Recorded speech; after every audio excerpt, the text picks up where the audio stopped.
This Steve Jones Show podcast is now loading. The Steve Jones Show podcast is presented by Sunbury Motor Company, Purdy Insurance, Brewers Outlet, and NIL Game Changers.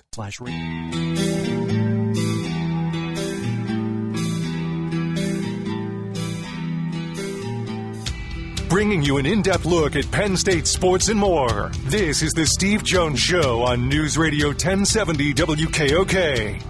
The Steve Jones Show is presented by NIL Game Changers, Sunbury Motor Company, Purdy Insurance, and Brewers Outlet. Now from the Sunbury Motor Studio, here's Steve Jones. And this half hour is brought to you by NIL Game Changers, the ultimate destination for name, image, and likeness opportunities for both athletes and businesses. Visit NILGameChangers.org to start your journey today.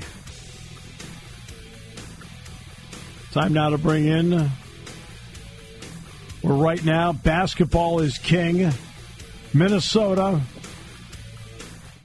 Go T-Wolves, go Neal Coolong. Oh, what a Game 7 that was. I'm an early riser. I get up at just an ungodly time. So with that, I go to bed fairly early, and I watched the first half of it, and I was like, okay, I sort of thought this was going to happen. They weren't playing well, weren't looking good. Down a bunch. So I turned it off at halftime, and I'm like, all right, I'll watch the rest when I get up if I can avoid hearing about, what happened when I get out of bed. I look at my phone, I've got 8 text messages. So I'm like, okay, well, I'm not feeling like they won, but let's just watch it through here. So I did. I almost woke my wife and daughter up. I was bouncing off the wall. It was just a great second half. Probably not so much for Nuggets fans, but as a Timberwolves fan, it was some of the best basketball we've seen of them, and they're putting it all together now, which is not something we're used to around here. I mean, it literally was 20 years ago the last time they've been in this spot. That's kind of a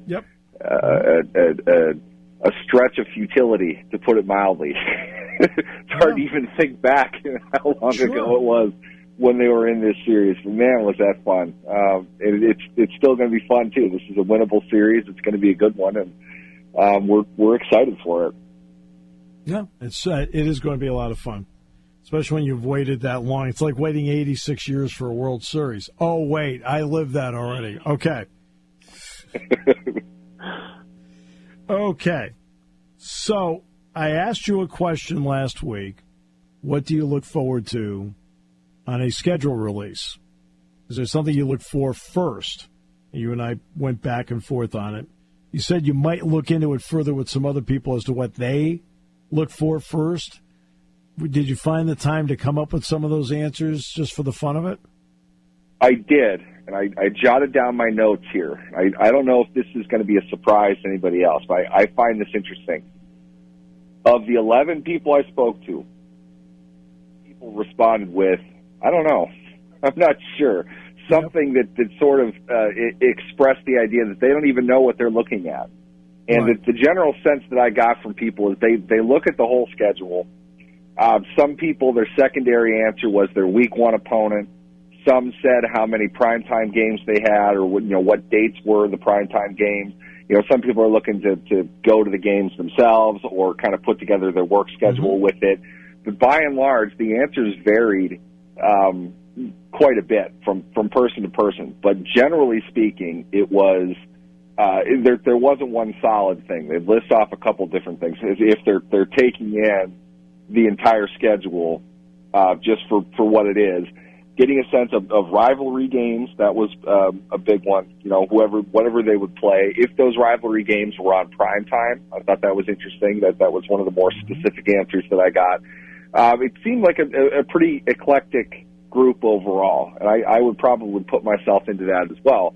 I noticed, looking at the Steelers' schedule when it came out, the first place I went to was week 1. Week 1 opponent, home or away, what they're doing with that. And then it was the rivalry games for primetime. How many of those do they get on primetime? How many are at home? Then I found myself checking out the rivals' schedule. Who are they playing the week before they play the Steelers? Some people felt that was something of note as well.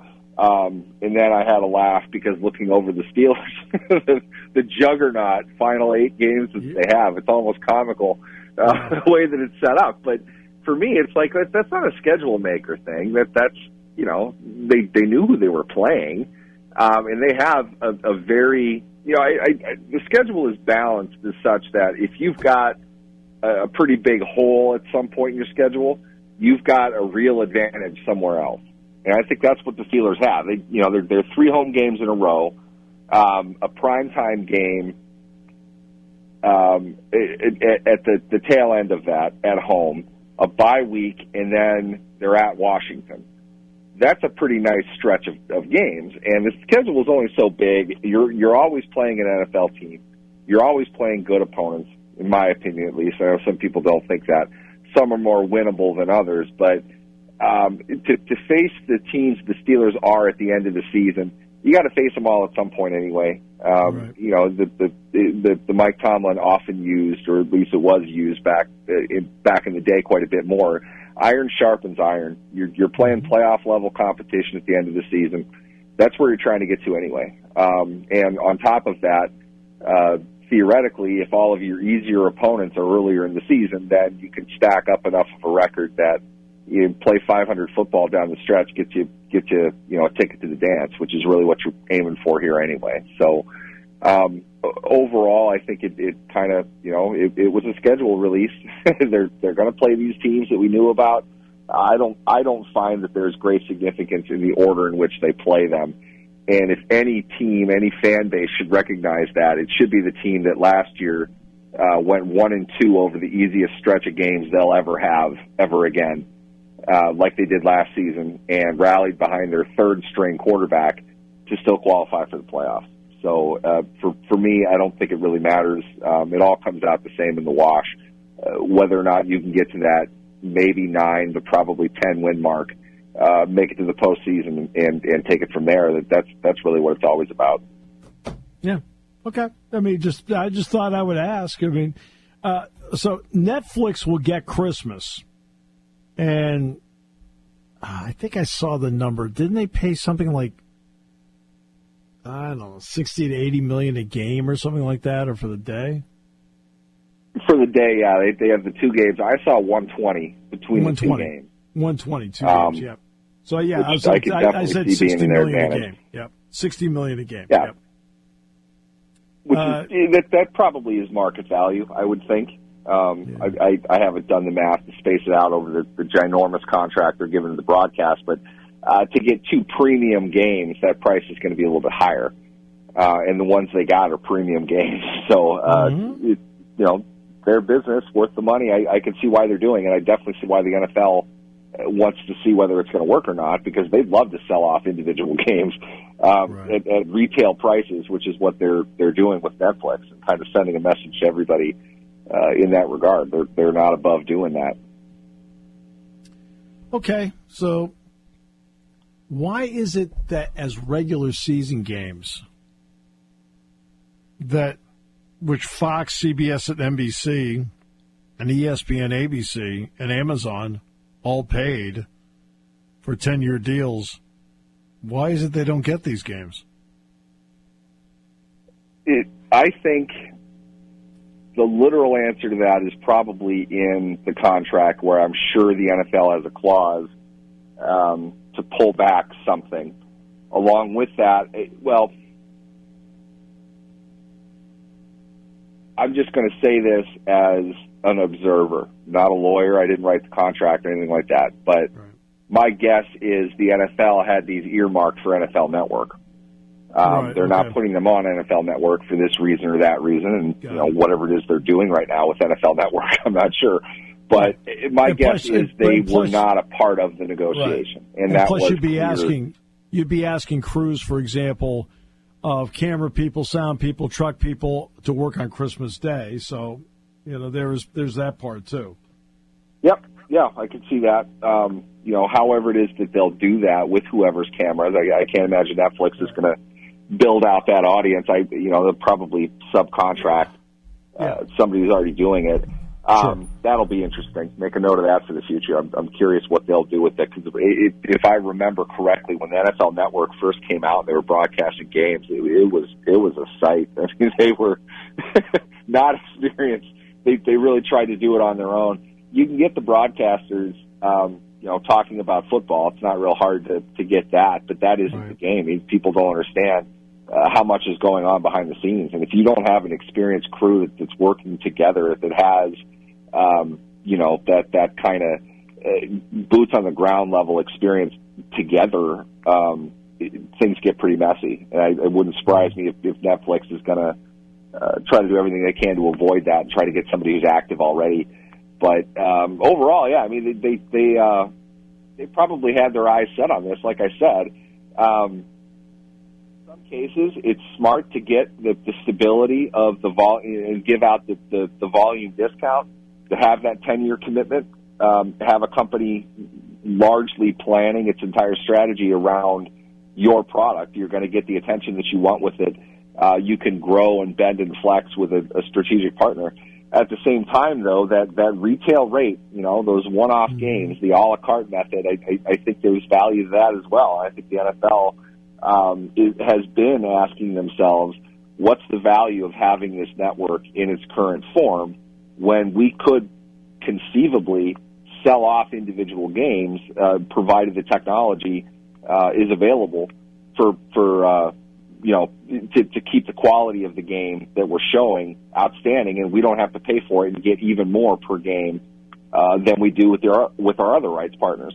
Now, does CBS like that? Does ESPN like that? Maybe, maybe not. I'm sure they would love to have a Christmas Day game, but the NFL probably smartly reserved major tentpole days like Christmas for their own use, and to be able to use that to get paid handsomely while experimenting with somebody else is a pretty good idea from a business perspective. Okay. Last year when they did the schedule, there was a heavy emphasis, and there's a maximum number of primetime games you can get. And the Jets were, I think, one shy of it because of the Aaron Rodgers factor. And, of course, for the networks, every time the Jets were on after the opener with the Bills, there was no Aaron Rodgers. And we got to hear the Zach Wilson story over and over again. Right? Well, they're rolling the dice on them again. Are these the factors that make schedules so problematic for networks? Because, let's face it, you had a schedule built last year around a couple of guys, and he was one of them. That's the inherent risk of that, but I found it funny. It's like, okay, we're for real this time. I mean, the Jets are on primetime like 5 of the first 7 weeks or something, aren't they? Yeah. I mean, it's like, wow. Yeah. I don't know. I'm not sure you want to put Aaron Rodgers on TV that much. We'll see. I do think the machinations that go on behind the scenes, I think we will hear about that in the coming years, if not immediately. But you have to think they're fighting tooth and nail over this. And the NFL created this. I don't want to call it a problem, but the conflict that exists to the point now where they've pretty much done away with the affiliations with the conferences. It's not just Fox on NFC, right. CBS on AFC anymore.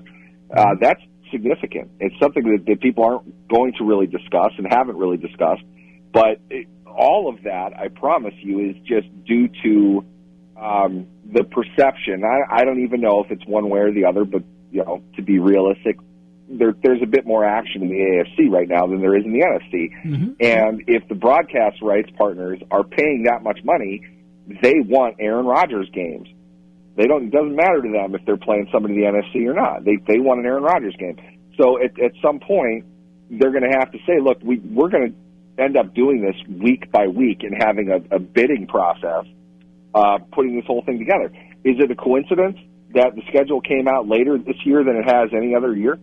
I don't think it is. I think it's because that's what this has turned into now. And not that that's a bad thing. I'm not trying to claim conspiracy or anything. in a way, it's far more on them than it is the ravenous fan when the schedule comes out. They need to get things locked up, but until they can release the whole thing, they're not going to.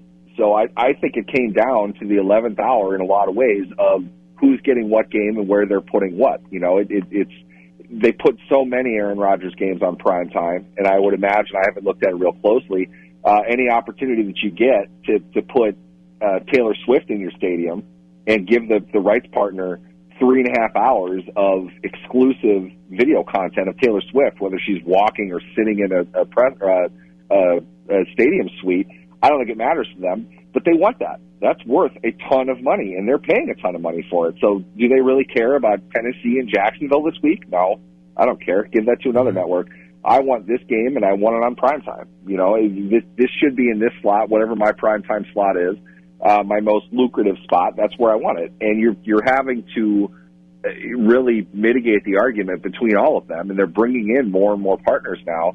That process gets a lot more convoluted, and I think that's really why it is. It probably came out a good 2 weeks later than what we could have reasonably expected for it to have come out based on past schedule releases. The reigning Walter Payton NFL Man of the Year is Cam Heyward. Voluntary off-season workouts, no show. Does not have planned to attend OTAs because he wants a contract extension. This guy has been loyal to the organization. What's been your thought on, for the first time ever he's done this, what's been your thought about where he stands at this stage of his career with the Steelers? I think in a way it's almost a double negative, because if the team doesn't want to give him an extension, what they're saying is that he's not the future leader for them. And if he's not a leader, I don't think that Cam Heyward in his Hall of Fame resume needs to be at OTAs. So call it a self-fulfilling prophecy. Now, the question to me is, do the Steelers want to pay him $16 million with no future in place with, in my opinion, an all-time player for the franchise? I don't think that's the right way to go about business with certain guys. Others, you got to make tough decisions. But Cam Heyward's been your bedrock for a long time. His contract is upside down. It is. If anything, I would have put money on the extension happening in March. I'm surprised it hasn't happened yet. It makes sense for both sides. Cam probably take a few bucks off to get another year. Maybe it's 2 years. However you want to do the deal, so he can make roughly what he's going to make this season and give you a reasonable opportunity to keep him next year as well, because the defensive line is young. They've added a bunch of pieces to it, pieces you should be excited about. I think Keanu Benton's a great young player, but they've missed on a lot of guys that they've tried to add into those spots as well. They never really recovered in a lot of ways from Stephon Tuitt. Eventually retiring after taking a year off. You've got a good run out of Larry Ogunjobi. I'm not sure how much longer you can really count on that happening, but they've got to get younger at the position. They've definitely tried to do that. But bottom line, take age out of it. Watch Cam Heyward play last year and watch the rest of your defensive line. Are you telling me you don't need him? I don't think he's going to fall apart in a year. You need to get him in there. And you need to show the younger players, this is what we expect. This is who we want you to emulate. And we know that because the league just gave him what it says anyway is its most valuable trophy this offseason. Right. An award he was a finalist for 19 straight years or something like that. It was They finally gave it to him. Lifetime achievement, if anything. But he's earned that award several years. Not to downplay the accomplishments of anyone else that they gave the Walter Payton Man of the Year award to, but Heyward was on that level and has been for a long time. To me, the extension is a no-brainer. The fact that it hasn't happened yet, if anything, I think it's more, we're not going to commit to it now.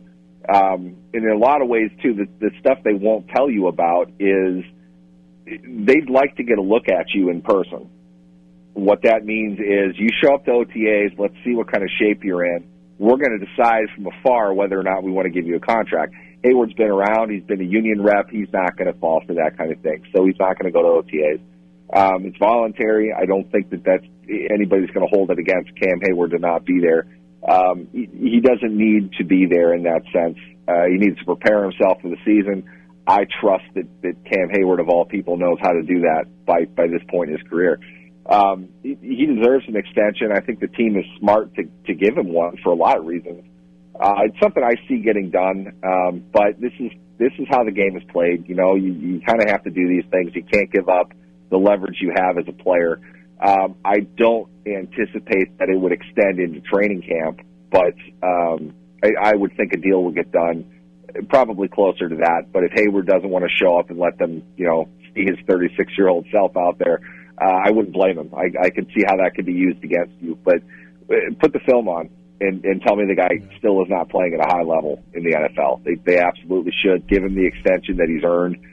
Give him some more security, because I don't see a path right now that they can guarantee that they wouldn't need him next year too. You may as well tack on a year, split the money up a little bit, give him something for next year, but give him some security. He's earned that. Always a pleasure, whether it's the NFL or the T-Wolves. Thank you, sir. Absolutely. Go Wolves. Thanks for having me, guys. And Neal Coolong. And this half hour brought to you by NIL Game Changers, your destination for name, image, and likeness opportunities, both athletes and businesses. Visit nilgamechangers.org to start your journey today. Final half hour, Mark Wogenrich on the Beaver Stadium vote today. 26-2 with 3 abstentions. Which, by the way, now here's some other things, just so you know. Upgraded field lighting, because they have to meet NCAA standards. We mentioned the Club Loge, Founders Suite, so forth on the west side. Expanded concourses. They're 14 feet now.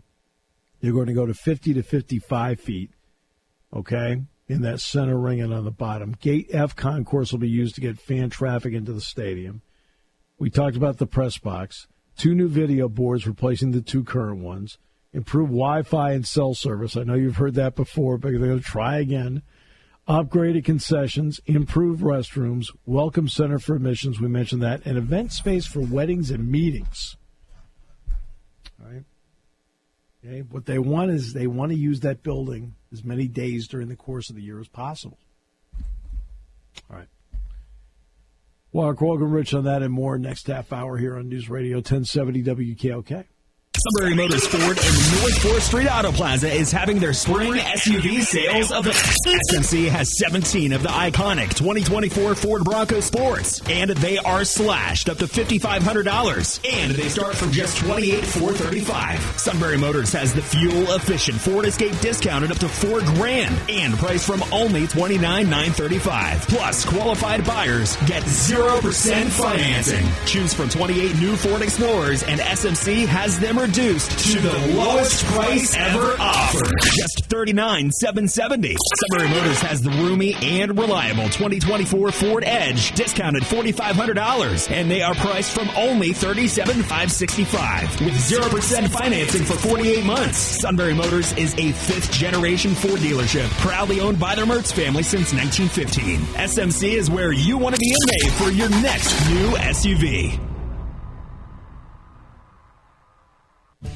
Spring has sprung, and it's time to dust off those insurance policies. For over 100 years, the Purdy Insurance Agency has been protecting families and businesses of the greater Susquehanna Valley and beyond. With the experience of our trained and knowledgeable staff, you can rest assured that your needs will be evaluated and met by some of the industry's best representatives. No matter what your insurance needs are, call Purdy Insurance today at 570-286-5855 or visit our website at purdyinsurance.com to see what we can do for you.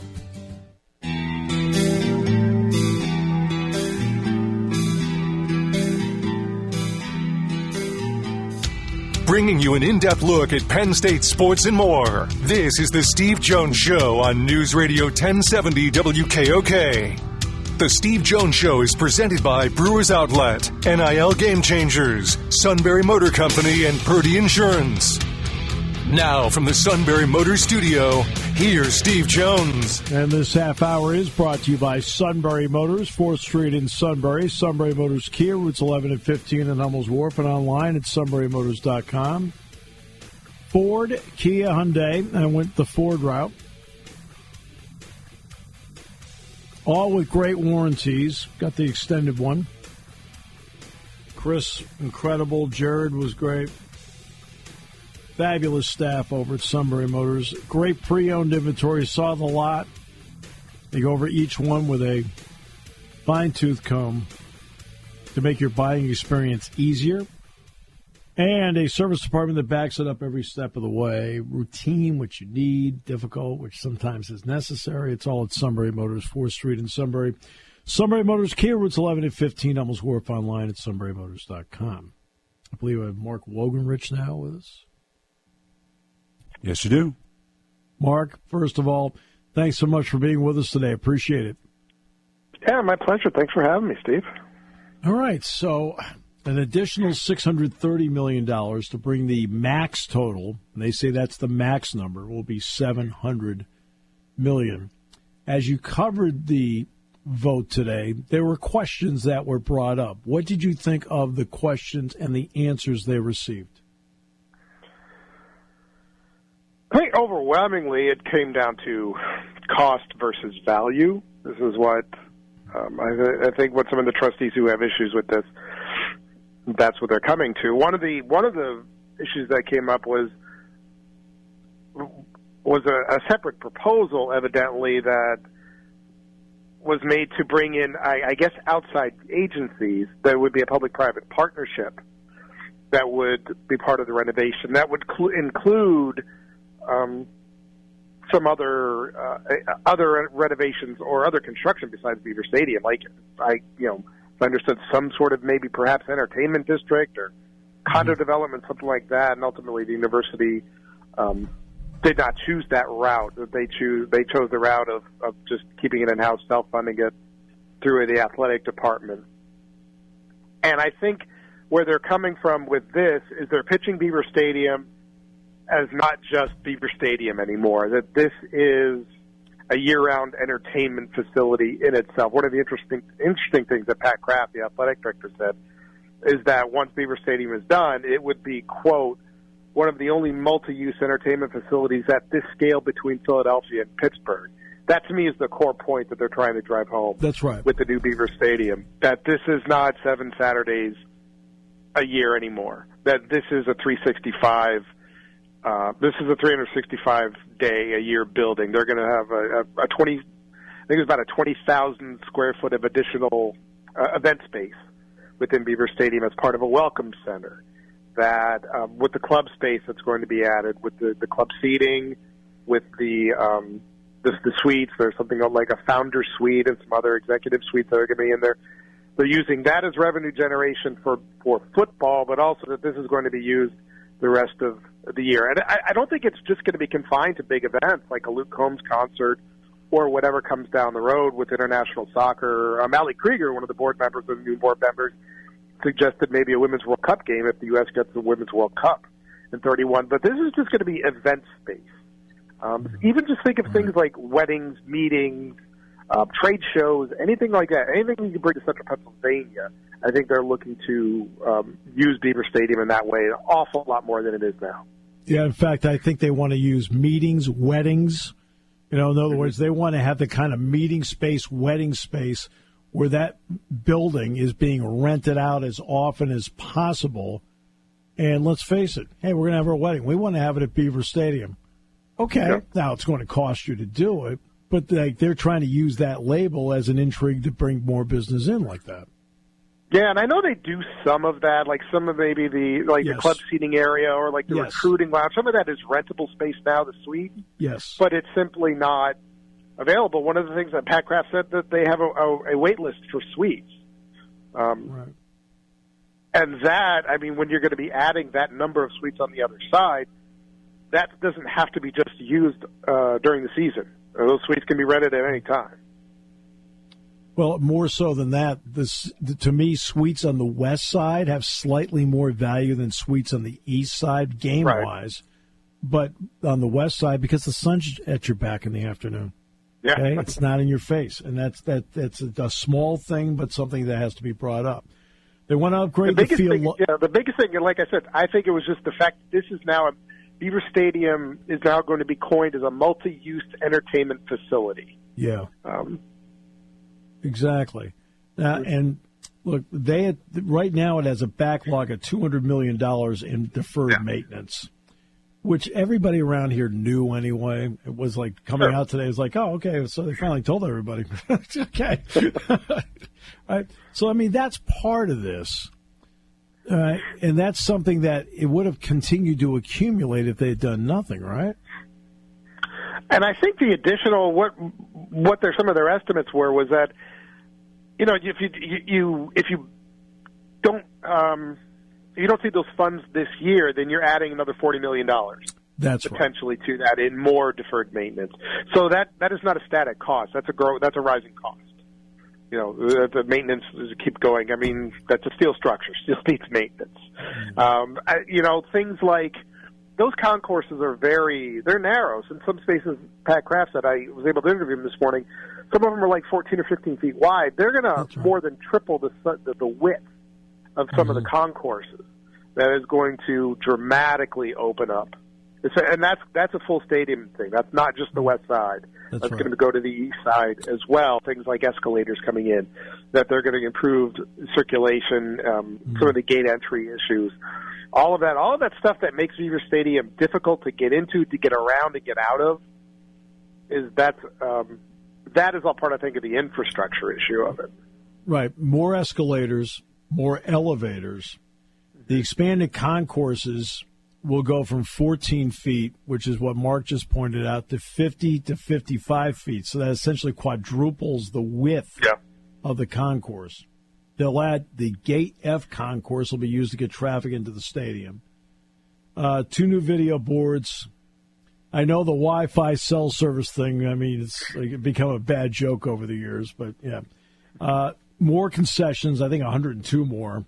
It was like a 70% increase, and the bathrooms, obviously, 15% more bathrooms, which that surprised me. I was like, I thought that number might be higher, but yeah, I mean, because again, the last thing you want are lines, because you want people to leave the stadium regardless of the score and say it was a great experience.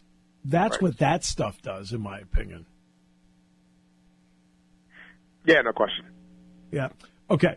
So now the question is going to be, Sarah Thorndike was there, and she was talking about the money part of it. And she explained the logistics of not doing anything, building brand new, doing this. What were some of her answers on this? Yeah, so essentially this was a three-pronged, or they modeled 3 issues. Not doing anything, that's the bare minimum. That's the maintenance. That's the $200 million plan. That's just fixing what needs to be fixed.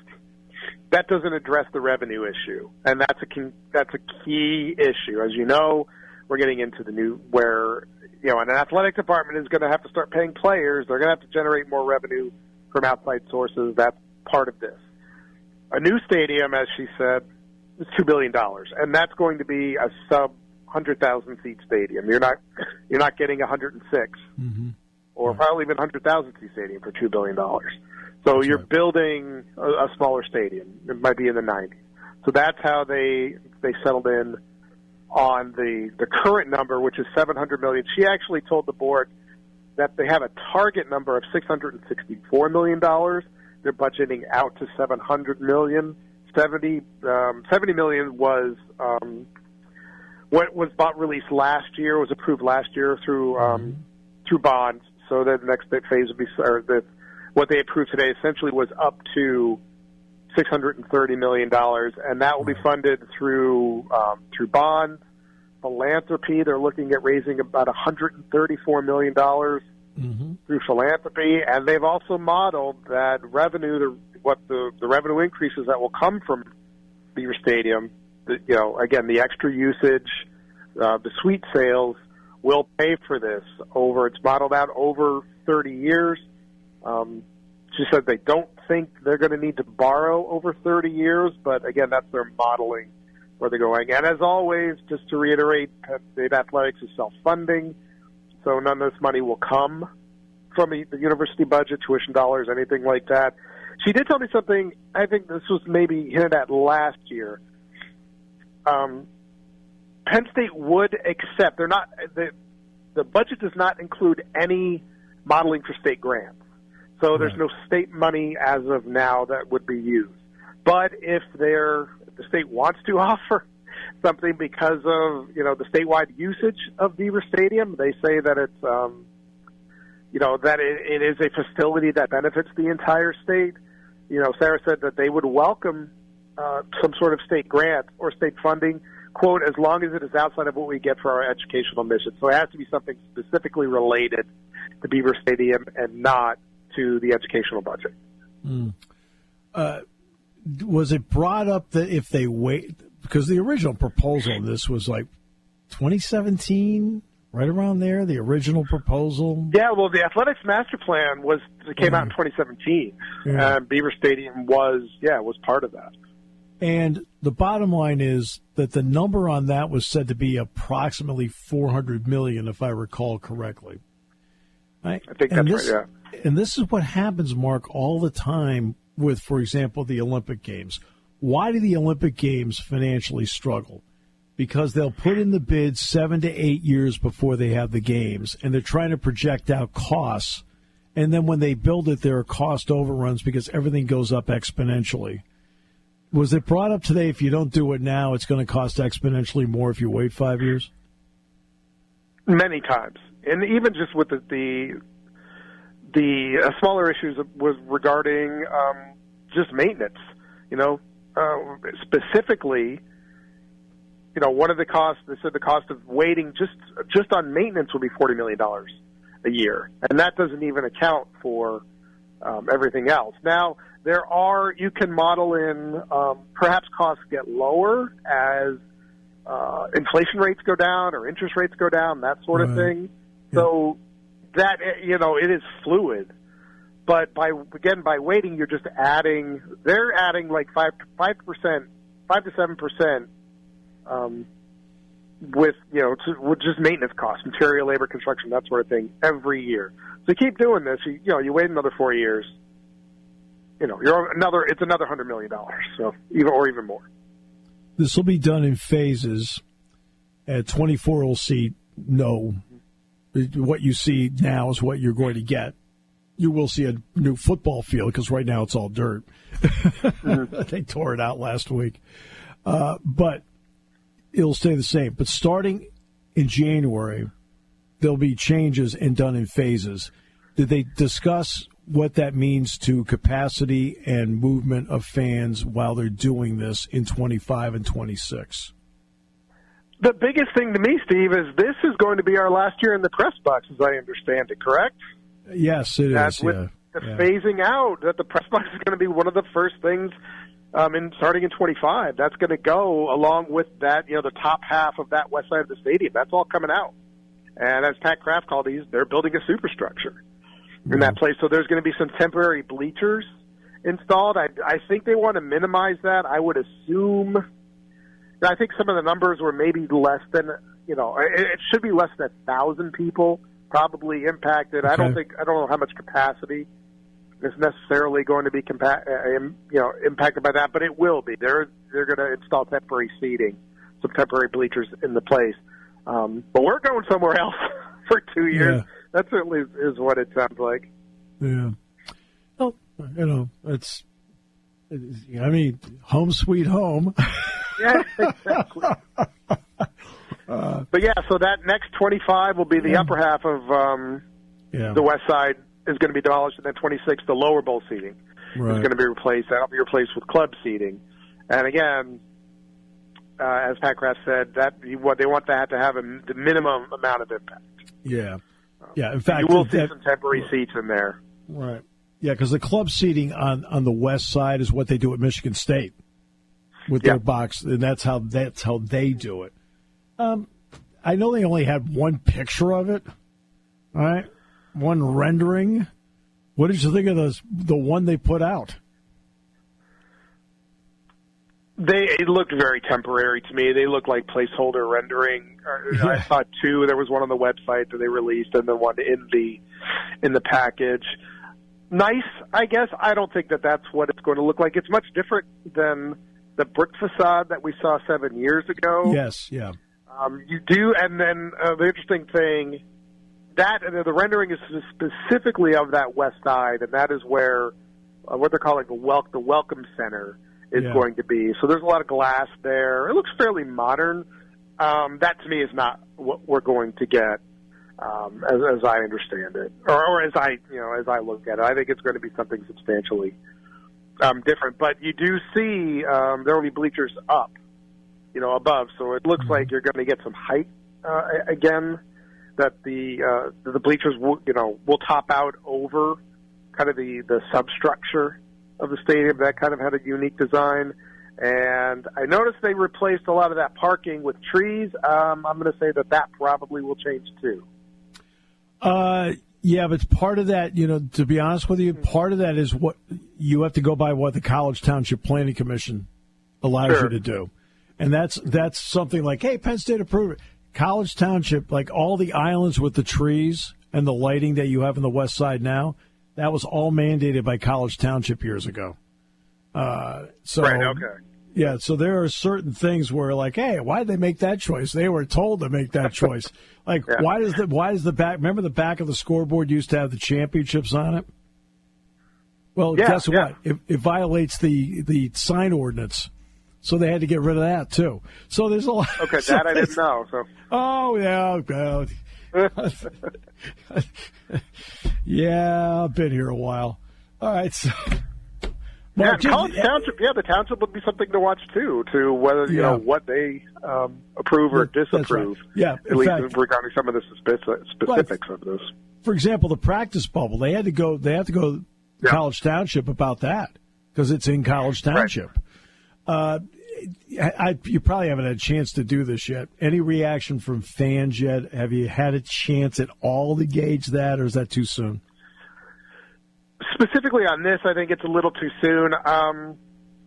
But over the past year, my sense was that I think Penn State, at least from a fan perspective, landed in a sweet spot that I remember. I used to go to Yankee Stadium, like the old Yankee Stadium, which I loved. Yeah. But man, it was so hard to get around.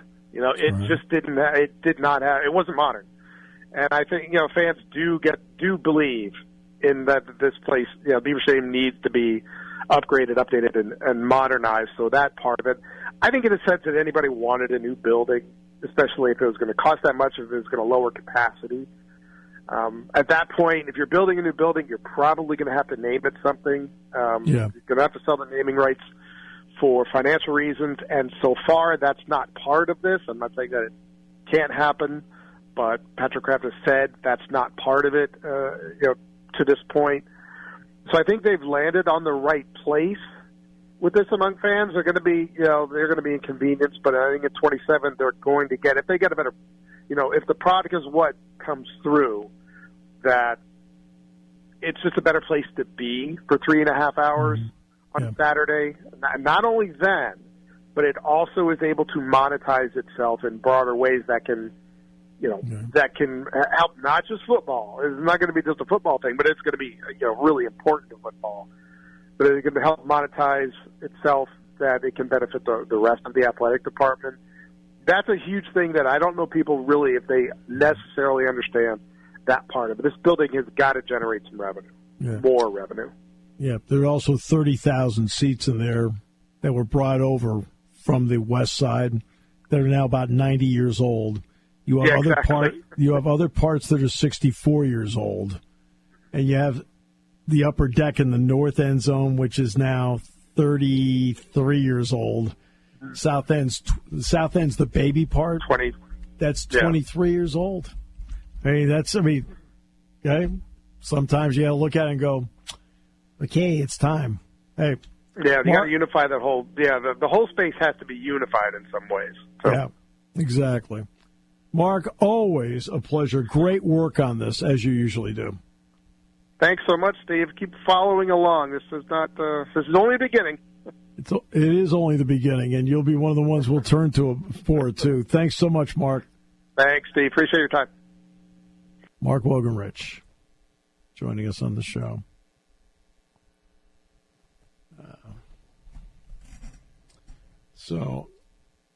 I know that they'll have to get naming rights for everything. I thought maybe the press box they should call Suit City. No, not good. We'd get it. It might confuse people when they come for clothes. I'm telling you right now that they already know who he is. All we have to do is give it to local authorities, and they know. No. Bad idea. All right. Back tomorrow. Looking forward to it. This half hour brought to you by Sunbury Motors, 4th Street in Sunbury. Sunbury Motors Kia, routes 11 and 15 in Hummel's Wharf, and online at sunburymotors.com. News Radio 1070 WKOK.